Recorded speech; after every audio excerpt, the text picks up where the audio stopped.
Hi, I'm Cheyenne, and this is our channel. You're probably all new, except for the 34 subscribers that I had. And just a little secret between you and me, I'm one of them, and my boyfriend's one of the others. So there's like 32 subscribers total that I don't know who they are. But hopefully you enjoy the content and stick around for a little bit. That would be exciting. So I'm gonna tell you this story about when we went to Disneyland. Uh, it was a whole ordeal.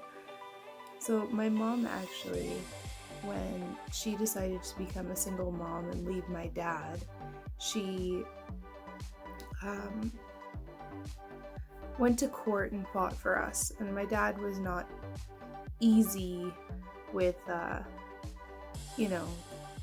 things. And one of the things that he had put on there was isn't allowed to leave Calgary at all. So we were to be stuck in Calgary until we were 18 each. And, it is what it is, and it would have been fine, but he himself actually left Calgary. The last time I saw him was on my 10th birthday, and then he reconnected in our lives later, but that's, it is what it is. I've actually reconnected with my dad at this point, but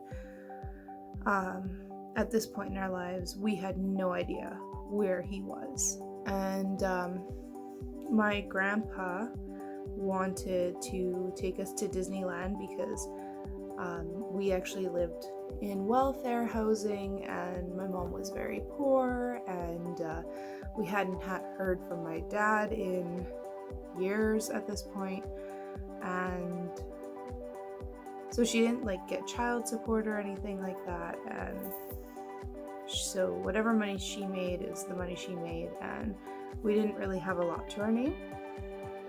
And that was fine. It just meant that we couldn't do things like family vacations because we didn't have the money to. But my grandpa wanted to take us to Disneyland. So my mom actually had to go to court and get a judge to approve for me and my sister, Tasha, to leave Calgary for 1 week. And it cost her, I think, just over $1,000 to do that, just to get the one document saying that we could leave without my dad's consent for 1 week. And it's not like this document let us travel again. It was just the one time, and it cost her $1,000, which was a lot of money for her. But she wanted to let us go to Disneyland, and my grandpa even paid for my mom to go. And this grandpa is actually my dad's biological dad, and my grandpa hadn't heard from my dad in years either. My dad disappeared, and we didn't know where he went, and so he didn't fight the courts to let us leave for that week, because I don't even know if he knew,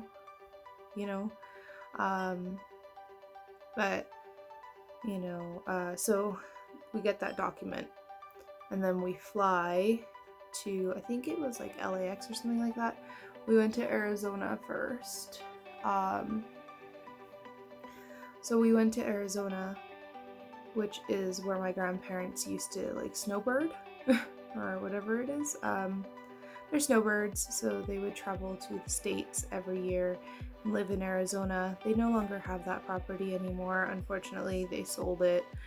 I've only ever been there the one time anyway. It was my one and only time going there, but we got to spend Christmas there, which was pretty exciting as a kid. And I remember that year we got they were when Apple was very young as a company, It was a pretty new product. It was like the white iPods, and they were like a little stick like this. And all it had was like 4 buttons on it. And you know, like that was so exciting though. I can't like, oh my goodness, like we got our own little iPods. It was a thing. It was so cool. So then from Arizona we drove to Disneyland, and we stayed in a hotel not on the parks, close to, with a shuttle that shuttled us back and forth. And so we got to go to the parks for like 3 days or something like that. But you know, like, Disneyland was very exciting.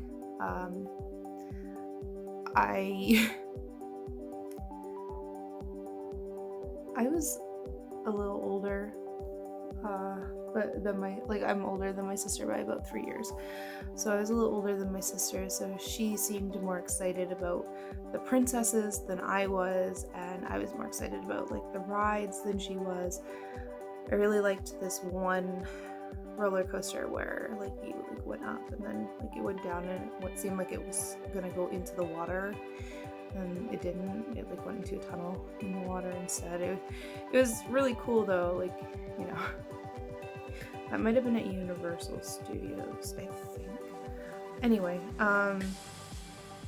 point is, that's not actually the point of the story at all. Disneyland was not the point. The point of this story is, while we were in Arizona, we actually went to Mexico. My grandparents like to go around all the little shops in Mexico, I guess. There's like this place where there's like a lot of shops set up for you to go, and I don't know, my grandparents like bargained for goods, I guess. I'm not sure how it worked.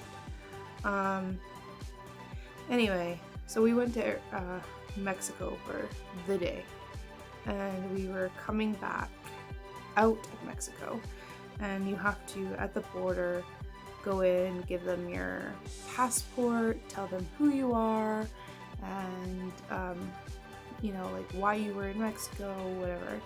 So I go through and my mom goes through, no issue. My sister is the one that's gonna go through last. And so the guy has her passport and he's like, "What's your name?" She looks at him, and she's young, pretty young. I want to say she was like 8. I want to say around there, around 8 years old. I could be very wrong. She could have been like 7, or she could have even been like 9 or 10, you know, like somewhere in that age range. So she looks at the guy and she's like, "Well, you have my passport, you know what my name is." And my mom was like, "Oh my god, they're going to keep my daughter." Like, she's this blonde hair, blue-eyed, little sassy troublemaker. She's like, "My daughter's gonna go to a Mexican jail." She's like, my mom starts, and she's like, "Tasha, tell the bloody guy what your name is." And Tasha's like, "What the hell, Mom? Like, whatever." She's like, "He has my passport. He knows what my name is. Like, why do I have to tell him my name?" Oh my god.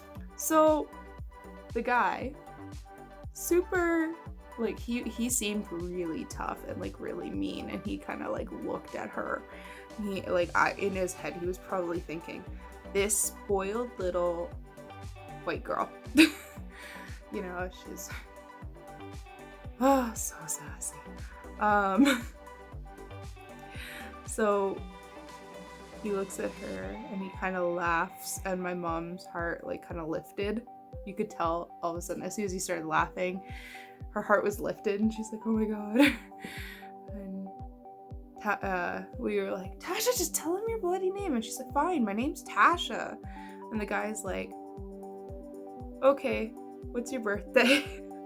So she gave it to him, and he like let her through, but We seriously thought that Tasha was going to be left in Mexico in like a Mexican jail. You know, in like saying it back, it doesn't seem as bad as in the moment it felt.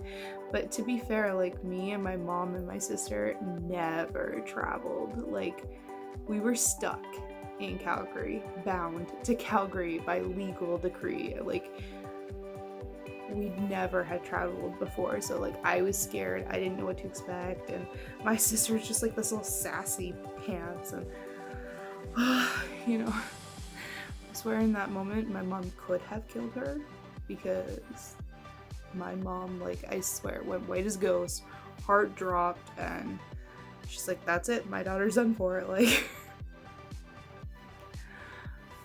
yeah, I mean, it seems so petty looking back at it now, and it's like, no, of course your daughter's not gonna like end up in jail. He could have really like pulled her aside and been like doing a deep dive into who she is and why she's there, and you know, he could have kept her. But I guess when you're a young kid, you're just kind of like, I don't understand the point and why I have to tell you who I am. You do have my documentation, like, I'm legit. Yeah, but that's the story, I guess, of how my sister almost didn't leave Mexico, because she's a sassy pants, and you know, I wonder if she would still pull that, honestly. I don't think so at this point, seeing how now she's like in her 20s, but she's still that sassy. But anyway, thanks for listening, and I'll see you in the next video. Bye. Bring the funk back.